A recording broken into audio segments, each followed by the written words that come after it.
बिस्मिल्लाहिर्रहमानिर्रहीम। अस्सलाम वालेकुम नादरीन, आप यूट्यूब चैनल देख रहे हैं। मैं इमरान ख़ान हूँ। ये मेरा तज़िया भी है और इसमें कुछ हक़ाइक़ हैं जो मैं आपके साथ शेयर करूँगा। ये बहुत इंपॉर्टेंट है।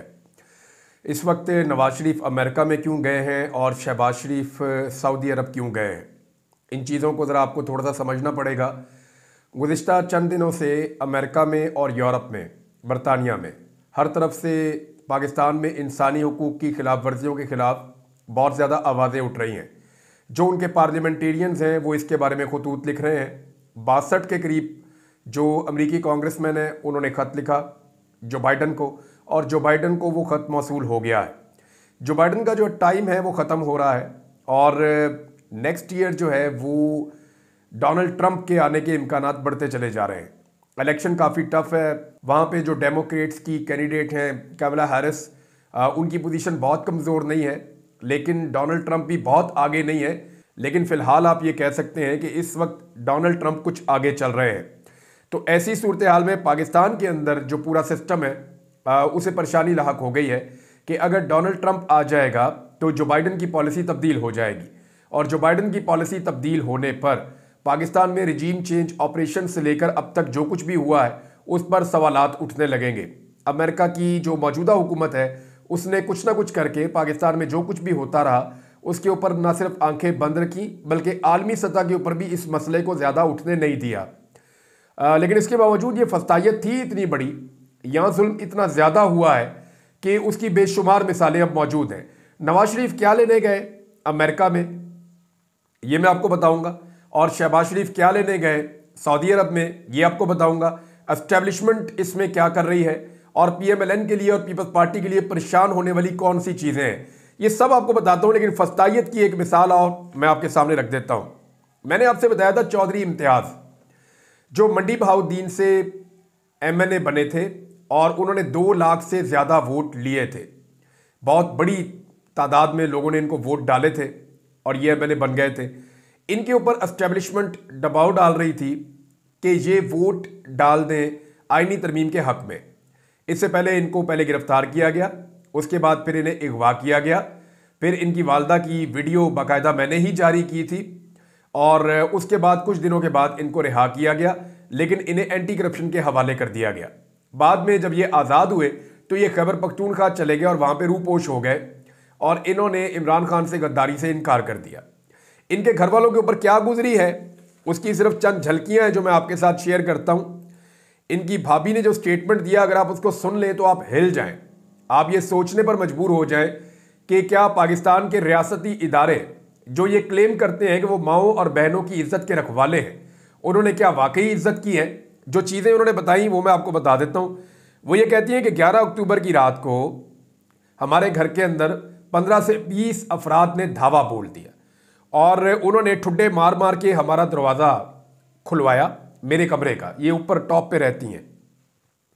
फिर उन्होंने बताया जी मेरा 11 माह का एक बेटा है और 9 साल की एक बेटी है और मेरे शौहर घर पे नहीं थे। ये भाभी हैं जी एमएनए साहब की, और इससे पहले जो है वो इनके शौहर एमएनए हुआ करते थे, जो मेरे पास इंफॉर्मेशन है उसके मुताबिक। तो इनके शौहर घर पे नहीं थे। इनके शौहर को ढूंढने के लिए जो है वो नामालूम अफराद आए थे।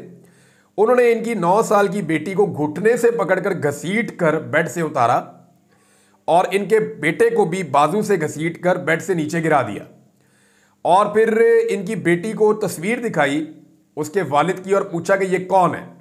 तो बच्ची ने बताया जी कि मेरे बाबा हैं।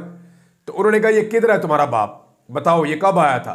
तो छोटी बच्ची को वो लोग इंटेरोगेट करते रहे जो लोग नकाब पोश वहाँ पे एक एमएनए के घर में दाखिल हुए थे। फिर उन्होंने बताया खातून ने कि मुझे सीढ़ियों से घसीट कर नंगे पाँव नंगे सर नीचे वाली मंजिल पर लेकर आए और मुझे लाकर मेरे शौहर के दफ्तर में बैठा दिया।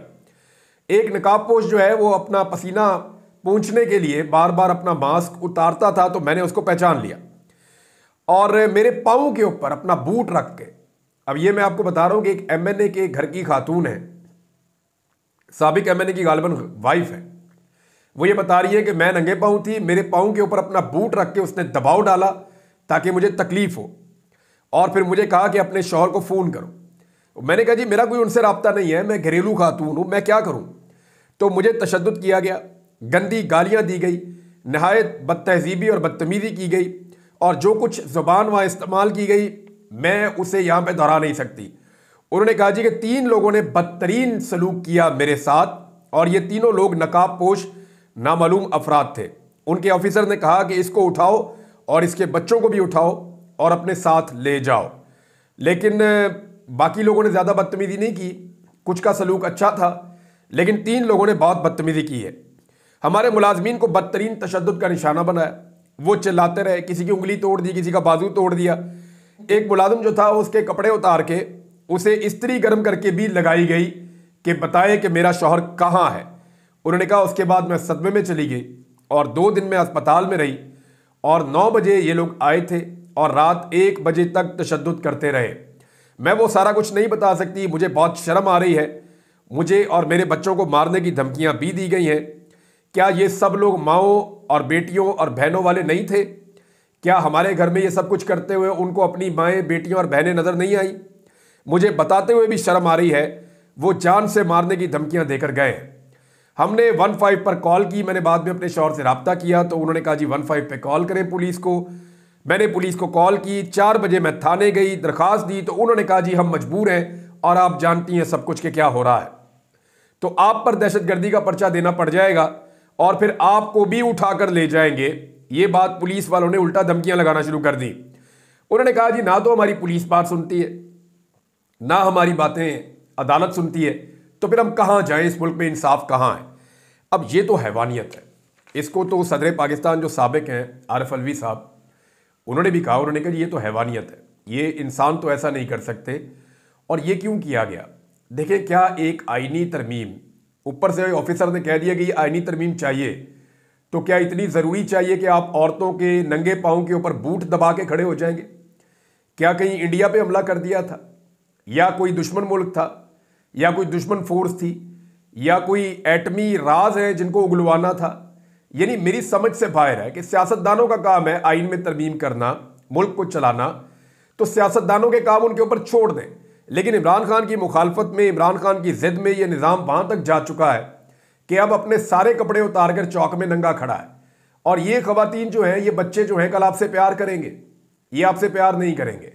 ये जो MNA है जब दोबारा वोट मांगने जाएगा तो क्या अपने हल्के में लोगों को ये नहीं बताएगा कि उसके साथ, उसके घर की खवातीन के साथ क्या हुआ? तो क्या ये लोग इसमें प्यार करेंगे? हम तो बहुत सारे मिली नगमे सुनते थे कि आप हमारे मुहाफिज हैं। हम तो ये सुनते थे कि हमारी बहनें, बेटियां, माएँ महफूज हैं, और हमें इस बात की फिक्र नहीं होती थी कि अगर हम ना भी रहे तो बहुत सारे बेटे मौजूद हैं जो हिफाजत करेंगे। तो वो रखवाले, वो हिफाजत करने वाले बेटे कहाँ गए? मेरा सवाल ये है कि इन हरकतों से आपने एक आईनी तरमीम तो कर ली, लेकिन हासिल क्या हुआ? नफरत के अलावा इसमें से और क्या निकला?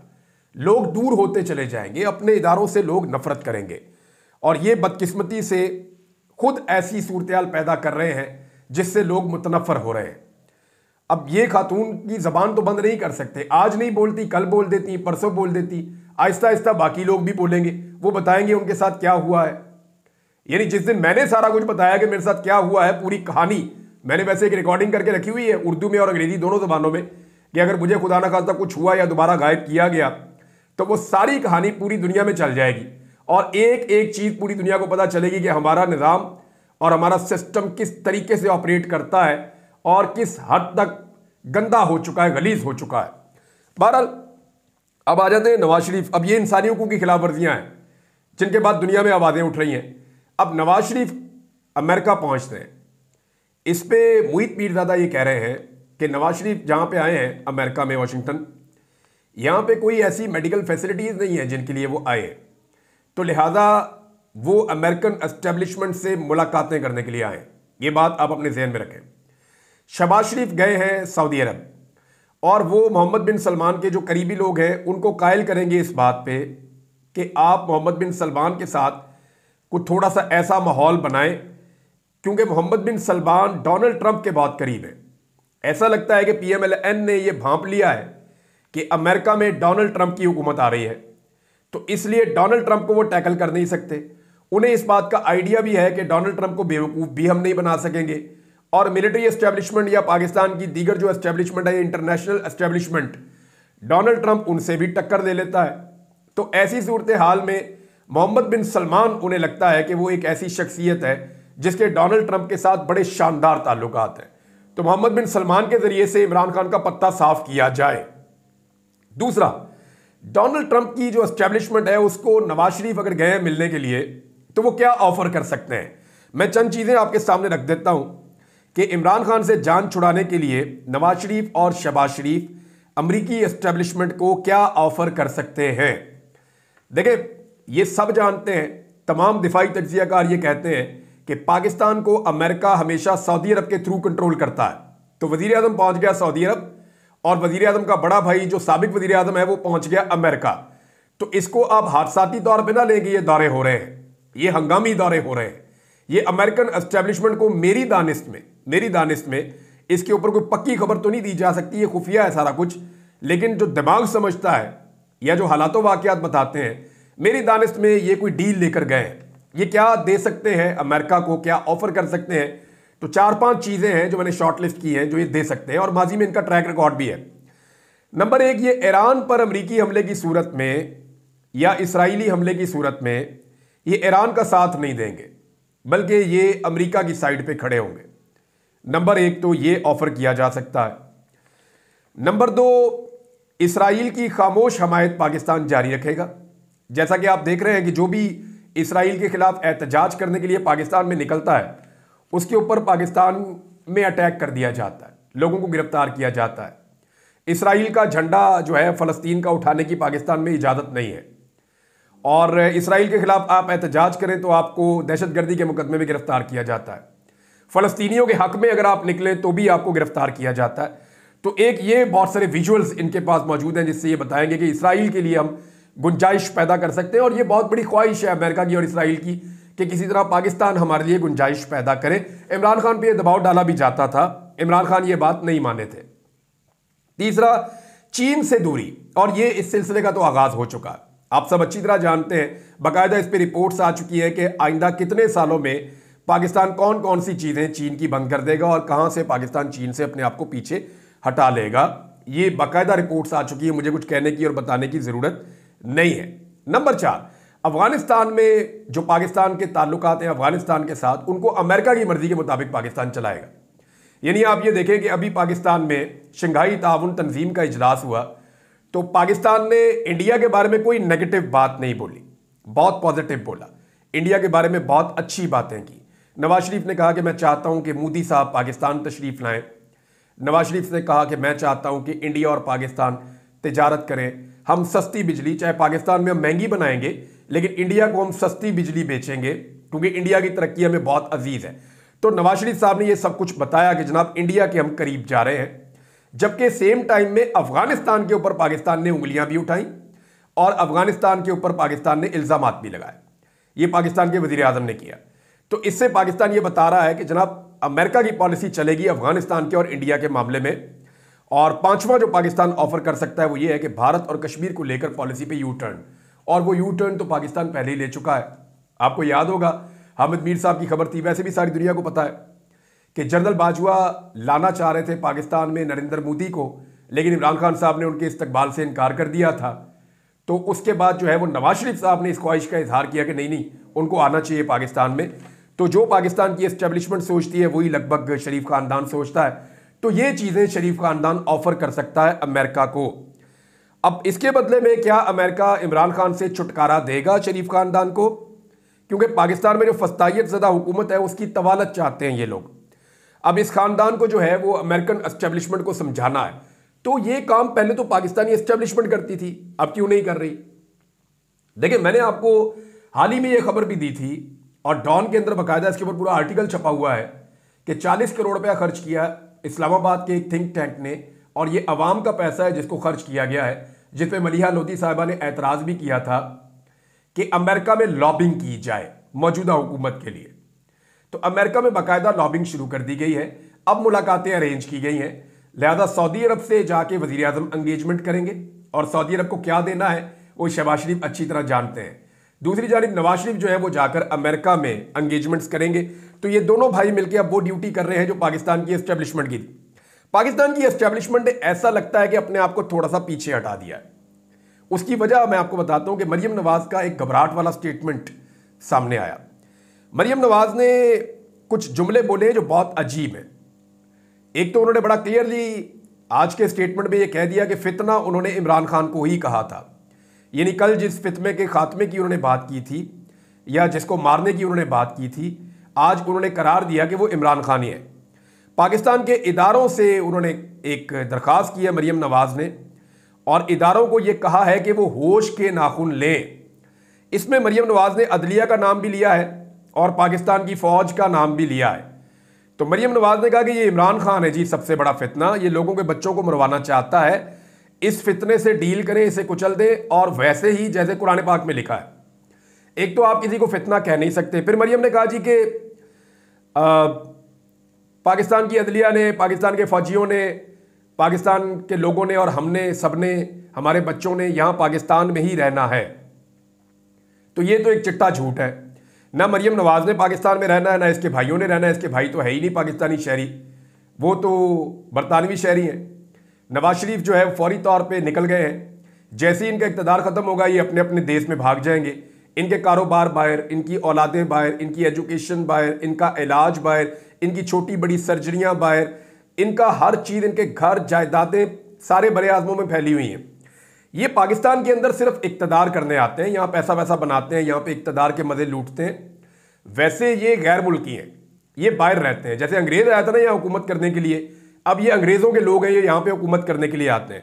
तो ये तो मरीम नवाज साहबा ने चट्टा झूठ बोला है। लेकिन मरीम नवाज साहबा के बोलने में दो चीज़ें क्लियर हो गई।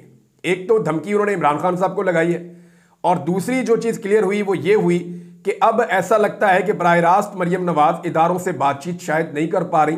तो उन्होंने अपनी तकरीर के जरिए से इदारों को कहा कि होश के नाखून लें और इमरान खान को कुचल दें। अब इमरान खान को वो फितना कह रही हैं, हालांकि पाकिस्तान के लोगों ने इमरान खान को मैंडेट दिया, तमाम पाकिस्तानियों ने इमरान खान को वोट दिया।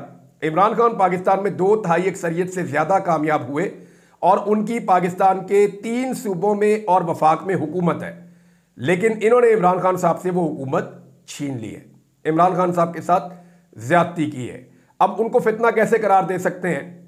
और दूसरी बात यह है कि ये जो खौफ है मरीम नवाज का, ये अब नजर आ रहा है कि जो बोझ कल तक उठाया हुआ था इदारों ने इनके साथ मिलकर, वो बोझ का एक हिस्सा अब शरीफ खानदान के ऊपर डला है कि जनाब तुसी भी कुछ कर लो। तो मुझे नहीं लगता कि इनकी डील मिच्योर हो पाएगी अमेरिका के साथ। अगर डोनाल्ड ट्रंप आता है तो इनके लिए काफ़ी मुश्किलात होगी, क्योंकि ओवरसीज पाकिस्तानी वहाँ पे मियाँ नवाज शरीफ और शहबाज शरीफ से ज़्यादा बेहतर काम कर रहे हैं। दूसरा, इमरान खान साहब के बहुत सारे साथी भी अमेरिका में मौजूद हैं और वो वहाँ पे दिन रात इमरान खान साहब के लिए लॉबिंग भी कर रहे हैं और हकायक लोगों के सामने रख रहे हैं। मरीम नवाज की धमकियों के बाद पाकिस्तान तहरीक-ए-इंसाफ का रद्द-ए-अमल भी आया और तहरीक-ए-इंसाफ का रद्द-ए-अमल ये है कि अब आला अदलिया से हम रुजू करेंगे, हम इन धमकियों को सीरियसली ले रहे हैं। इमरान खान साहब के साथ पहले जुल्म हो रहा है और इसके बाद खतरात बढ़ गए हैं। पाकिस्तान तहरीक-ए-इंसाफ ने मुतालबा भी किया है कि इमरान खान साहब को खैबर पख्तूनख्वा की किसी जेल में शिफ्ट कर दिया जाए। ये जनाब अब तक की सूरत हाल है। कुछ चीज़ें और भी आपके साथ मुझे शेयर करनी थी, लेकिन मैं यहाँ रोक देता हूँ, इस वीलॉग को बहुत लंबा हो जाएगा, वरना नेक्स्ट वीलॉग में और चीज़ें आपको बताता हूँ। अब तक के लिए इतनी, अपना ख्याल रखिएगा, अपने इस चैनल का भी। अल्लाह हाफ़िज़।